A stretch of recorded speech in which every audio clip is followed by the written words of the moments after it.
Bonjour. Je m'appelle Joshua. Je parle français. Pitié. Es-tu curieux?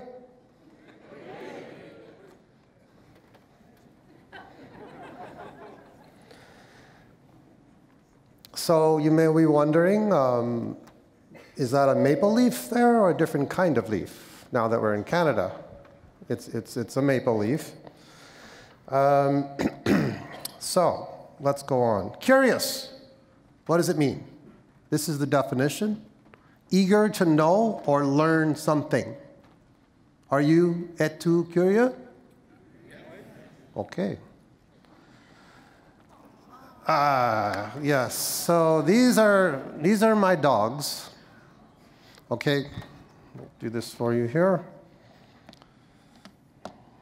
We have Max. That's Max.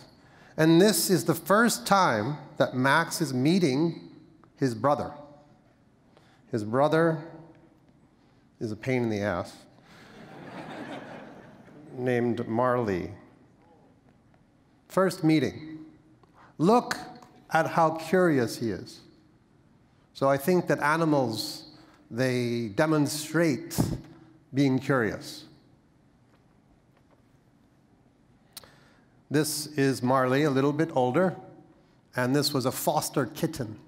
Look how curious he is about this tiny little kitten. This is Marley meeting a Great Dane. You know, a Great Dane, they're about this big. And we call this, we call it Great Disdain, because he has great disdain for the Great Dane.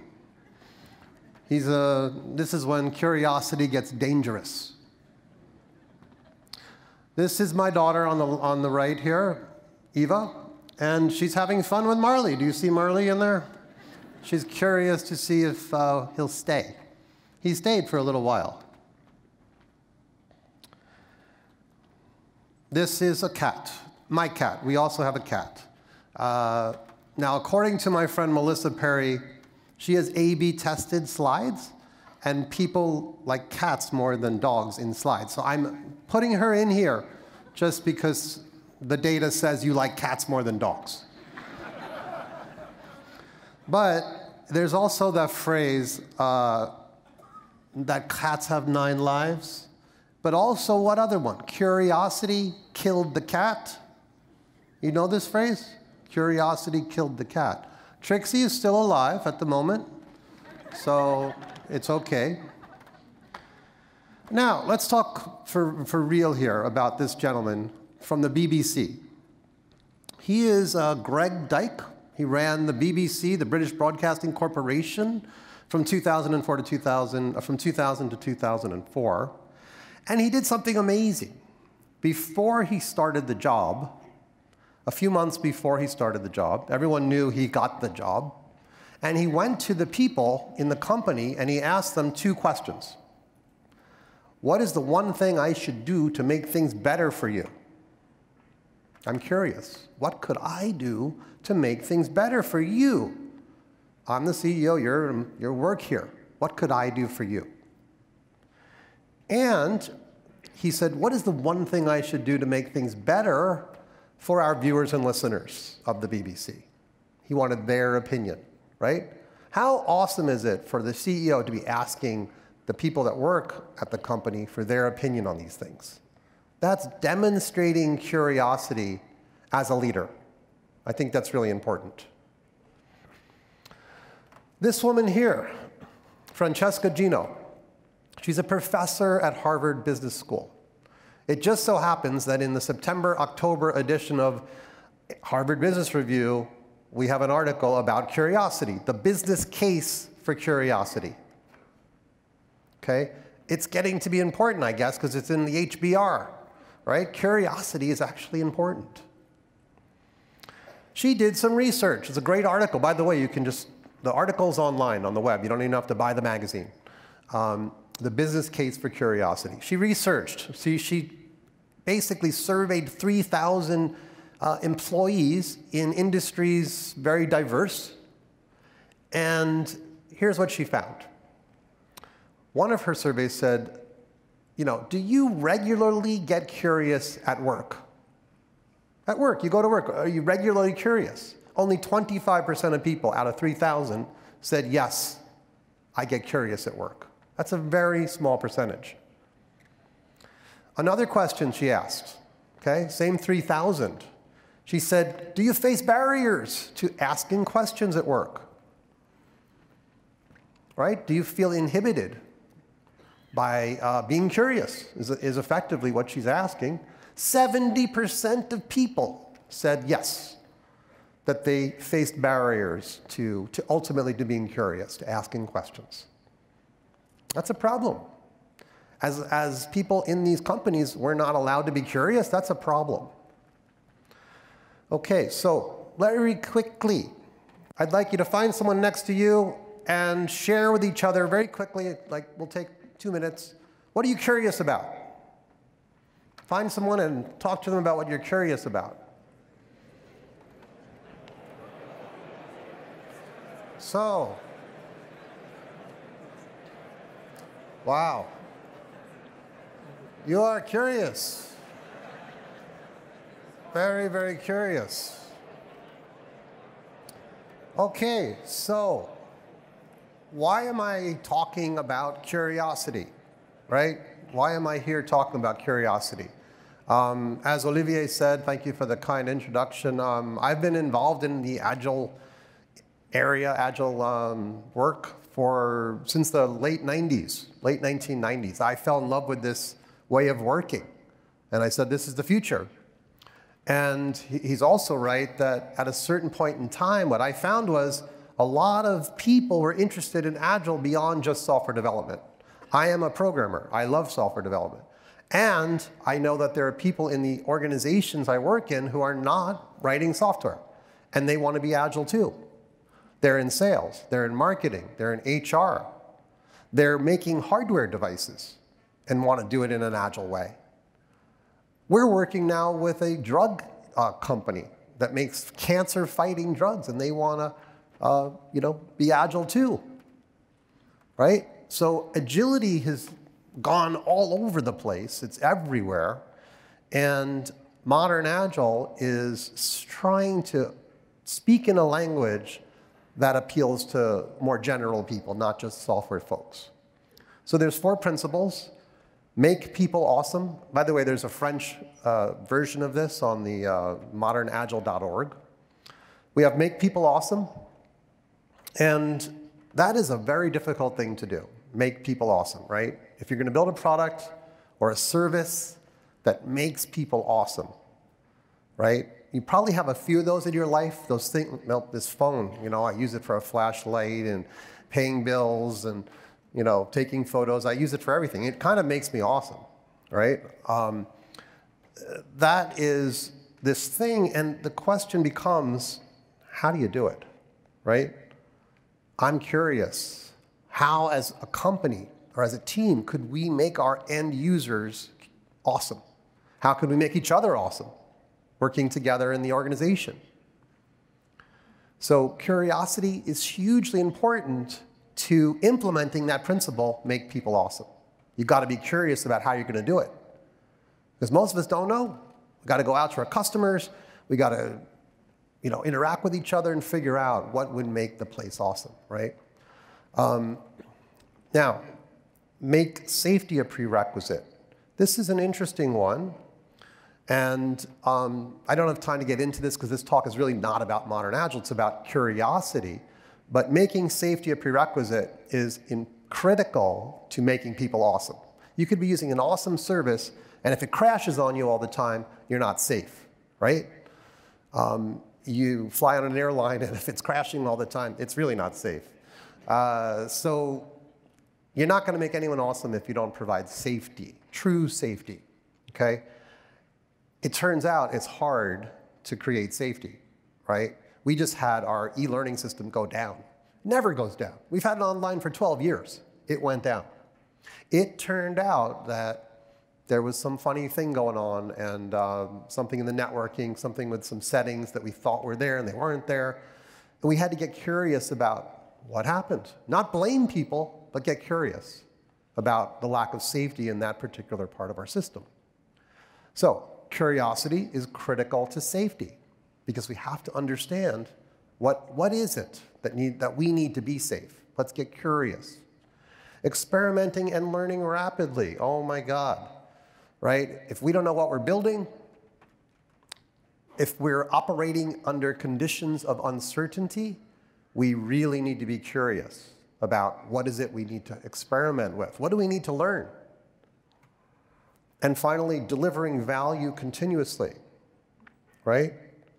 Any definition of done that doesn't include whether the actual end consumer is using the thing is kind of pointless, right? Yes, you finished it inside the building, but is anyone using it? Is anyone actually getting value out of it? If you deliver value continuously, that means value is delivered. But was it? You got to find out. I think curiosity is this thing that can help us get good at all of those modern agile principles. That's why I think it's so important. Okay, so we're going to talk about curiosity as it affects career, customers, our craft, how we work, and finally, conflict. Curiosity is important to all four of these things. Let's start with career. So, first off, I love a book called The Power of Habit. And in that book, the author talks about Keystone Habits. Anyone read The Power of Habit? Yeah, a lot of you, actually. It's a best-selling book written by a Pulitzer Prize-winning author named Charles Duhigg. And he talks about keystone habits, right? So a keystone habit could be exercising. And if you exercise, it's going to lead to other good habits, maybe better eating choices, maybe sleeping better, maybe better mental sharpness, and so on. So keystone habits kind of start a chain reaction of other good habits. I think that curiosity is a keystone habit. I think it leads to a lot of different things. Let's explore what those might be. So, it leads to us being open-minded. When we're curious, we have an open mind. We're not closed-minded. We're more humble, right? In Gina Francesca's talk, her article, she talks about being intellectually humble, intellectual humility. So I think we're more humble when we're curious. In addition, I think that we are inquisitive. We are interested in things when we're curious. Now, those three things lead to some other things. So if we're open-minded, we tend to be more exploratory. We explore. We're explorers. If we're humble and inquisitive, we tend to ask a lot of questions, right? We're asking questions all the time. And if we're exploring and we're questioning, we are learning. So we all know learning's critical, right? Learning's so important to what we do in any field. Curiosity is kind of the thing that gets us moving towards learning. I drew a picture of it like this. It's kind of the road to learning comes through curiosity, right? Okay, so this guy, Atul Gawande, anyone ever hear of him? He wrote a really amazing book called the Checklist Manifesto. And he has written some other books. He is a professional, amazing, world-class surgeon. He's associated with the Harvard Hospital, surgeon for Harvard. He goes around the world, looking into health and in trying to improve health in the healthcare system. And he is a lifelong learner, okay? So one of the things he did, he gave a TED Talk recently, and he said something incredible, okay? He basically said that he had noticed as a surgeon, and he's world class, but he noticed he wasn't learning anymore. As a world-class surgeon, realizing he's kind of flatlined on learning. And he knew, there's always like complications in surgery, right? Where it didn't go quite the way you wanted it to in the surgery, even for a star surgeon like him. How could he get better? He realized, professional athletes have coaches. Who else has coaches? In what other fields? And he went to his friend, Itzhak Perlman. Right? You ever hear of Itzhak Perlman, the famous violinist? He went to Itzhak Perlman, and he said, Itzhak, do you have a coach? And Itzhak Perlman said, as a matter of fact, I do. It's my wife. She went to Juilliard to study violin, and she was a master violinist as well. But she decided to be my coach. And so throughout his whole career, she gives him feedback. She's observing him in his performances, giving him feedback. And he says this has been critical to his constant improvement. So Atul said, great, all right, I'm convinced. I'm going to get a coach. And he asked one of his professors to come and observe him in the operating theater when he's doing a real operation, real surgery. It was a little awkward, right? Because he's a really good surgeon. But here's this fellow that shows up, and he's taking notes. And he basically found some things that he could give to Atul to improve on. And Atul improved. His complications, that is, after the surgery, a patient has some complications, they started to diminish, fewer and fewer complications, because he got a coach and he started to learn more. He was curious enough to do that. So I think that it's really cool and really important to think about who's coaching us, who's coaching you. How could you learn more by coaching, getting a coach, being curious enough to know, what does this coach think? I myself got a coach, and it really helped me. So I'm assuming we're having trouble with the, okay, there we are. This was my coach, and he helped me enormously. So I worked with this guy for several years, and really helped. And I'd already been doing what I've been doing for many years before I met him, but I knew I needed a coach to improve. So I'm a big believer in this. The Virginia Satir change curves. Anyone familiar with this curve? Yeah, well, not too many of you. This is a very common curve that you might go through if you do something significant, a significant change in your life. If you're going from one level of performance to another level of performance, a much higher level, typically one of the only ways you're going to get there is going through the curve.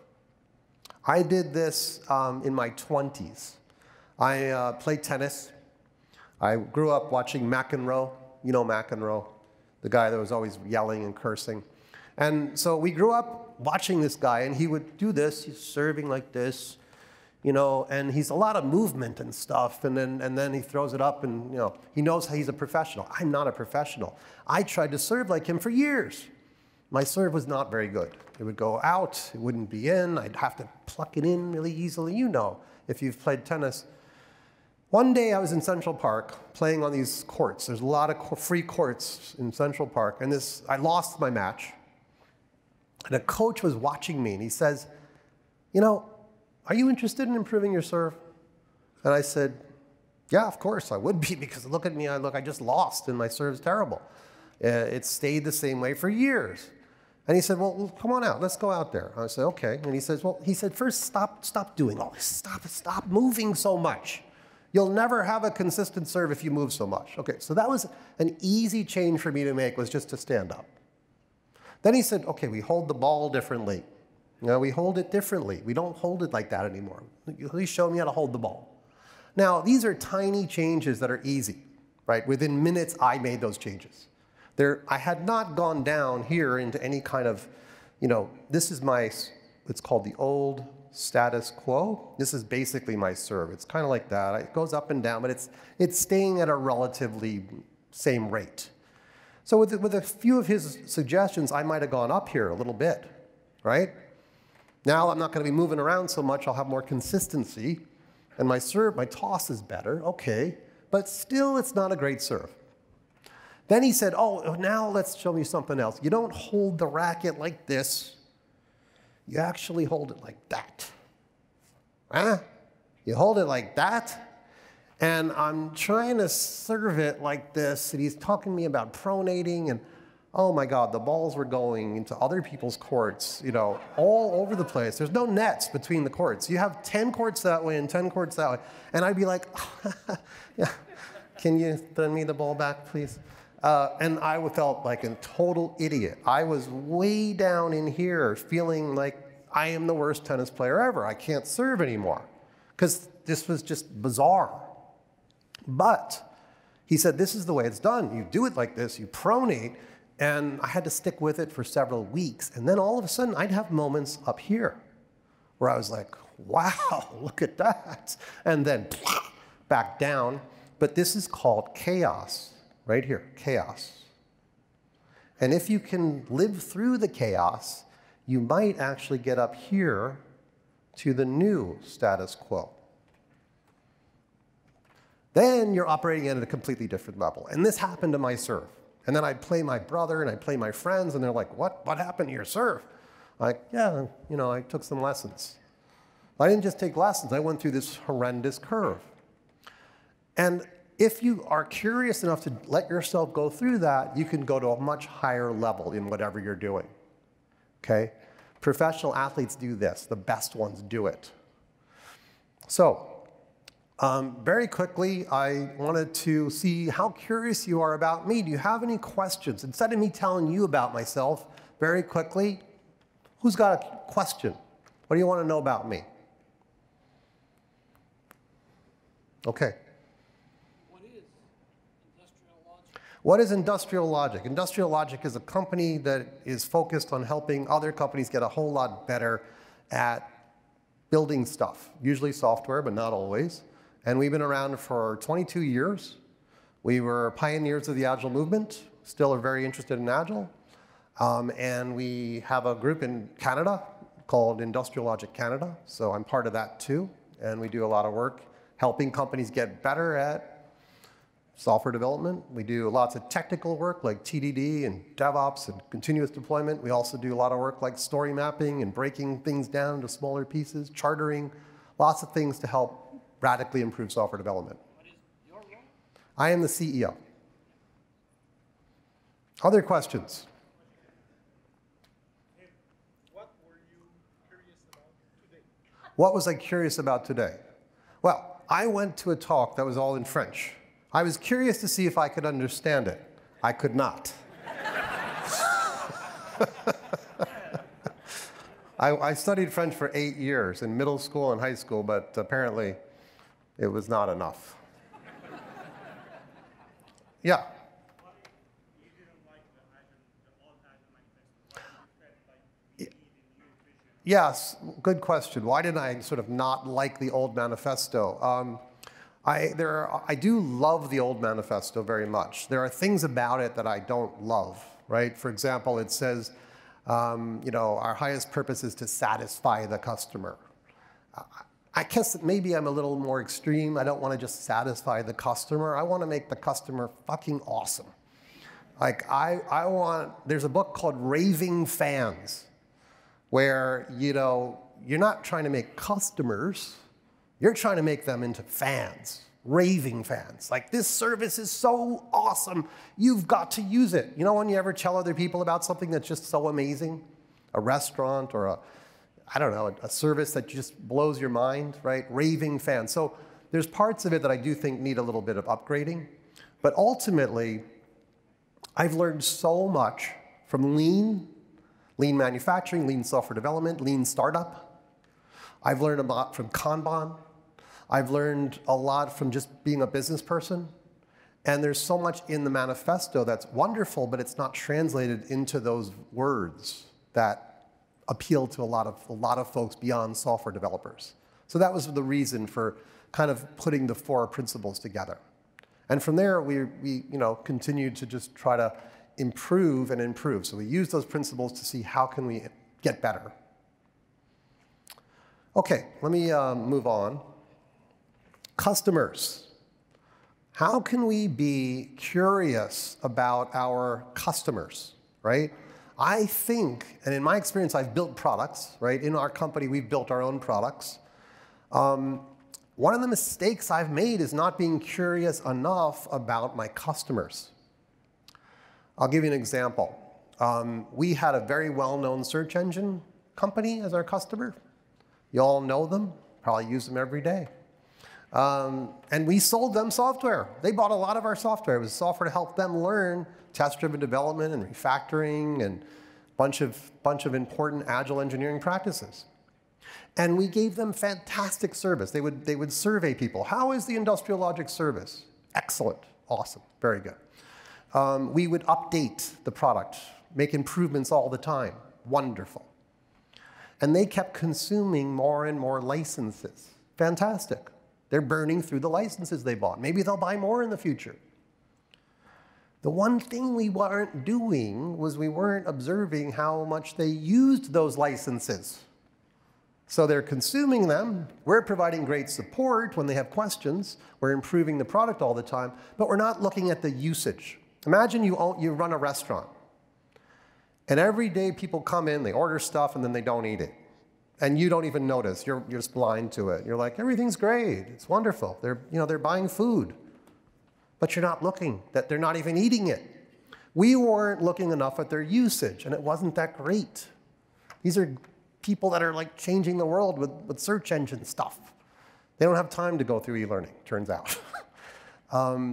We weren't curious enough to look at that and see early that there was an issue with a not enough usage, right? So being curious about your customers, super important. Now, some companies take it too far. This is curiosity killed the cat. There are companies that install the app on your phone, and then even when you close the app, it's still following you around, keeping track of where you went, right? That's a level of curiosity that's not good. That's beyond where you want to go in being curious. So I think curiosity is critical for understanding our customers' happiness. There are programs now you can use that can like ask your staff, people you work with, are you happy at work? Right? Things that are surveying you all the time. There's a program called Happy Force and others like it. Because if you're making your staff happy, they may be making your customers happy. But are your customers happy with your service? How often are you interacting with them? How often are you going out and observing them? How often are you surveying them? Or observing their usage data to know, are they using and happy with your service? We need to be curious about our customers if we want to make people awesome.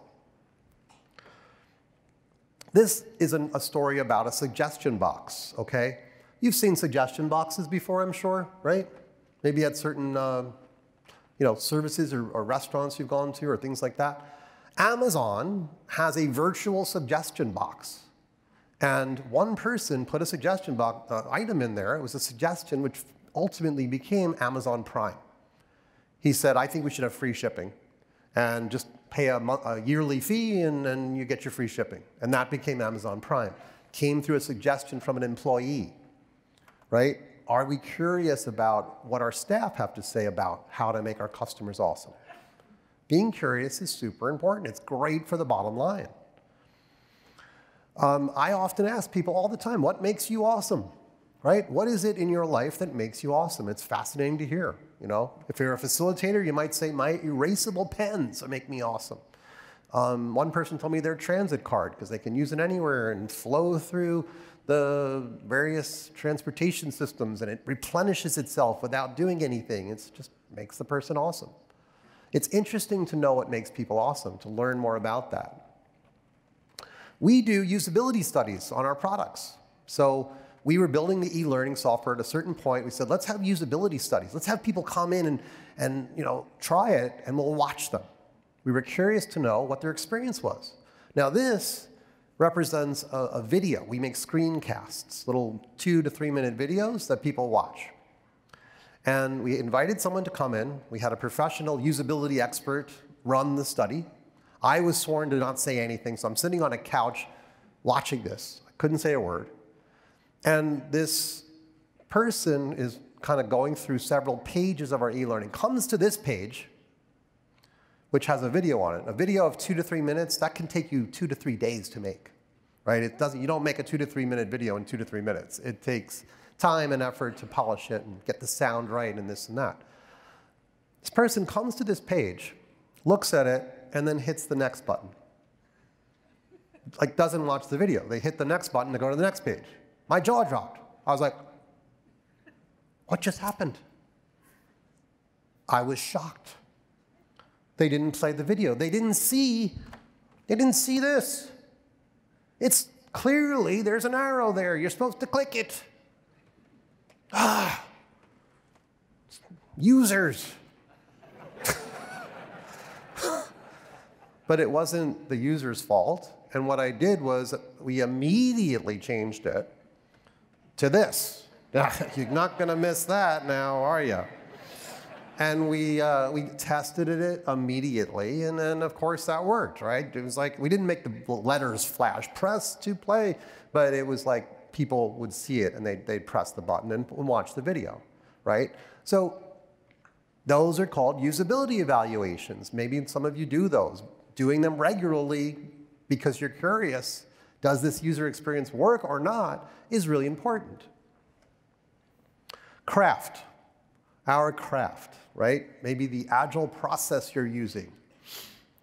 We got to be curious about improving our craft, right? The Agile Manifesto says we are uncovering better ways of building software, right? Uncovering better ways. That's not, we have already uncovered a better way, right? It's that we're uncovering. So I've never stopped. We continue to find better ways and better ways, right? You're actively looking and learning and trying to be curious about, is there a better way to work?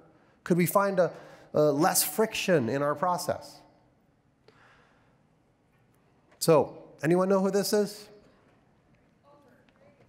Yes, it's Grace Hopper, Admiral Grace Hopper. We have the compiler to thank for her. She created the world's first compiler. She was an amazing programmer, one of the earliest programmers. And she had this saying, which was, the most dangerous phrase is, we've always done it that way. Because if you're going around saying, we've always done it that way, you're probably not curious about other ways of doing it. I see a lot of people in our industry, they do Scrum, and basically that's what they do, and they've been doing it for 15 years. Haven't changed a thing. They're not curious about maybe what Lean could teach them, maybe what Kanban could teach them. Maybe they're not even curious to try and experiment, drop a ritual or a practice or a role and see what happens. I think it's really dangerous to always do it the same way and not experiment with your craft. My daughters, I have 3 daughters. This is my middle one. My first and second daughters, my oldest and my middle one, they learned to ride a bike the way I did, with training wheels. How many of you here learned with training wheels? Okay, that would be probably 80% of you. It turns out there's a better way. There's an absolutely better way. I used to show a whole long video about this. If you're curious, go to Google and type in Eva learns to ride. But this is Eva, and my third daughter, I got a little smarter, and I said, I'm going to try something different. I'm going to try this approach of where you don't put the training wheels on at all. You just keep the seat really low so that your kid can easily stop themselves with their feet and learn to balance. Because what's the essence of biking? It's balance. It's not pedaling. It's balance. So I said, why don't I try it? Because other people seem to be trying it, and it seems to be working for them. Now, this particular father here was not trying it. This poor schmuck. He had the training wheels on, then he took them off. Then his daughter was like, ah! And he's holding her for dear life. That's what we call helicopter parenting. And poor girl, she was not learning how to ride a bike at all. And here's Eva gliding down this hill, really learning to balance. And within a few hours, she was biking. And this smile right here, this is her after she'd actually started to bike, right? In one day, she learned how to ride her bike. Now, that to me is incredible. So I'm interested in continuous improvement, kaizen, as they say in Japanese. Intuit is interested in continuous improvement. They constantly improve, and they encourage people to fail. You can get an award for the failure that taught the company the most that year. They have a failure party, and you can win the award. They're demonstrating a culture of curiosity. John Alspaugh, he talks about the 5 whys. And he says he doesn't like the 5 whys. The 5 whys he thinks are not as good as what he calls the infinite hows. And the infinite hows is a different approach. I have never quite used the infinite hows. Maybe we're going to try it because we had this recent outage. We'll try out the infinite whys. I'm curious to know if that helps. Okay, I don't know much about this technique, but I'm curious to know more. He seems to be an intelligent person, so I'm going to look into the infinite hows because I'm interested in improving my craft. I think it's wonderful to occasionally drop a ritual, rule, or tool and see if your agility improves. Try something. Experiment and learn rapidly, as we say in modern Agile, even with your process.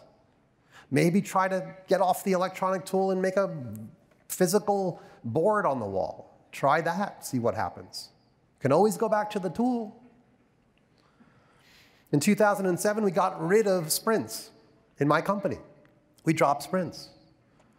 We'd already mastered evolutionary design and creating vertical slices, and we tried an experiment. And it turned out we loved it. Oh my God, there's so much less work to do when we got rid of sprints. I know it might sound crazy, but for us it really worked. And then we tried it on some clients, and it seemed to work as well. It's kind of like the training wheels versus the balance bike and the balance approach. We measured usage. We learned our lesson from working with the search engine company. Oh, anything we build now, we're going to measure the usage. The users, are they using it or not? We really learned our lesson. We have to be curious about that. This was another thing we did. We said, I had this idea. On the e-learning, anytime you are on a web page, and if there are other students on the same page, maybe they want to have a chat together. Maybe they want to just simultaneously start talking to each other. What an interesting idea. But it would take us days and days to implement it, and then we'd have to maintain that software. So I said, all right, let's not build it. Let's create a feature fake. So we wrote this very fake message, which said 16 users from 4 countries are online right now. Join the group chat. And if you clicked it, you saw this little box come up here. And it said, the new chat feature is not available. How likely would you be to use it? Now, we only showed this to 100 people. Then we took it down. So it was only online for a short period of time. And the data basically said of 100 people who basically saw it, really only, so 22 clicked on it, and really only 6 said that they would be likely to use the feature. That really wasn't enough for me to say, great, let's build this thing. In fact, it said to me, let's not build it. So in about 2 to 3 hours, with this little feature fake and the data we got from it, we decided not to build the feature. Whether that was the right decision or not, I could critique this today. I could say, well, I should have done it with 1,000 people. I should have A/B tested this language here because, with different language, maybe I would have had different results. So I'm curious to know what would have happened there, but that's what we came away with, right? Conflict. Curiosity and conflict are very, very important. So, very quickly, Jerry Weinberg, guru in our field, tells a story of submitting a bill for lunch that was like expensive, really, really expensive, $200 or $300 for what looked like a lunch for one person. His boss said, this is a huge bill. But instead of getting angry, invited Jerry into his office, said, Jerry, I've been to many of the restaurants in the area here, and I don't know where anyone would have a lunch, one person for like $300. What is this? Tell me more. And Jerry said, well, actually, we had a great success with the client, and I took them all out to lunch. Wonderful, right? The boss was perfectly happy. He wasn't angry. He just approached it with curiosity. I had a person in my company. We have an unlimited vacation policy. And this person hadn't been with us even a year, and all of a sudden had blocked out all this time. I'm like, WTF, WTF, WTF, what's happening? This is only the first half of the year, and he's got 4 weeks blocked off, which is a lot for a person just joined our company. It turned out, by getting curious and not angry, I found out from him that the data wasn't quite accurate. He had to be with his mother for surgery on a Monday, and he just blocked out the rest of the week, whereas in fact, he was able to start to work those days. So it was a miscommunication in his calendar. With curiosity, I didn't get angry. We often see in meetings, this is where people can get angry, right? There can be conflicts in meetings, there can be anger. Something just happened at one of our clients recently where, one of our developers, he basically just got pretty pissed off at the client, said some things, and the client was like, we need to get rid of this guy. He needs to go. And it led to this little, period of time. So it was it wasn't a miscommunication. It was legitimate. Our developer coach was annoyed at this product person, and there was an interaction there. Later on, our coach said, darn it, I wished I'd been curious rather than contemptuous of the product person. Curiosity could have saved him in that position, in that situation. We created on modernagile.org a list of meeting agreements that can help you a lot. Meeting agreements to create psychological safety, right? Remember I said make safety a prerequisite is one of our principles in Modern Agile. So these agreements are just a starting place. You can take them, you can modify them, you can add to them. It's freely downloadable on modernagile.org. It says we encourage everyone to contribute. If you have a meeting where certain people are silent the whole time, and this happens on a regular basis, you got a problem. You're not getting the value that people have to offer. So encourage everyone to contribute. Don't force them, but encourage them. Listen to one another, really listen, put your devices down. Don't hide behind a laptop, really listen. Repeat and review people's points. That shows you're listening. Avoid interrupting or dominating. That's pretty basic, but it happens a lot. Finally, be curious, caring, and open-minded, right? Get curious, not furious. Ask questions. Be open-minded. Be humble. Be focused on learning. And if you're upset with what someone says, ask more. Ask them questions. Find out, oh, maybe they had a terrible evening the night before. Maybe they didn't sleep. Maybe a relative died. Who knows? Get curious, not furious. So, I think curiosity is a superpower. I think every day we need to get up and get better and better at being curious, whether that's with our careers, our craft, our customers, or in conflict. And of course, it's not just at work. We can use this elsewhere as well. So, modernagile.org is a place where you can go to learn a little bit more about this stuff. This particular value of curiosity is one of several values that I think can make us better at Modern Agile. So the values that I'm interested in are ones that can help us be better at these principles, okay? So check out modernagile.org if you want to learn anything more about that. You can also go to YouTube. I have a little show. It's called the Modern Agile Show. And there's some nice stuff up there. And finally, I just want to say merci beaucoup to all of you. It was wonderful to come and speak at your conference. So, merci beaucoup.